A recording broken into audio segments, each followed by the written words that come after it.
हरिओम. योगदास श्री जयगणेश जोशी लिखित भक्तिबोधामृत 47. वर्णनातीत.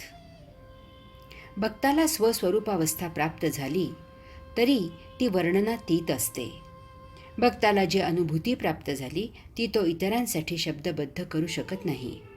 त्याला आतून नैसर्गिक उर्मी येते की आपल्या या अद्भुत आनंदात, या अनुभूतीत इतरांना सहभागी करून घेऊ.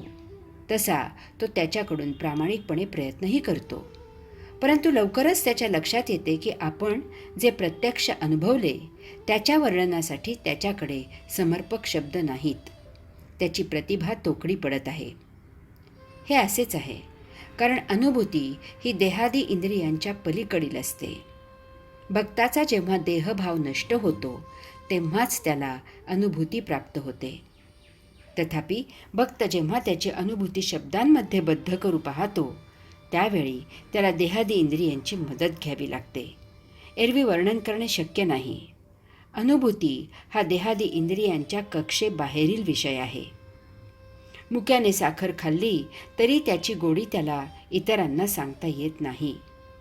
तशीच अवस्था अनुभूती प्राप्त झालेल्यांची होते. तरीही असे अनुभूती प्राप्त झालेले व्यक्त होण्याचा प्रयत्न करतात. यामागे हेतू असा की ऐकणाऱ्यांना परम आनंद देणारे अद्भुत असे स्वतःमध्ये आहे इतके तरी कळावे.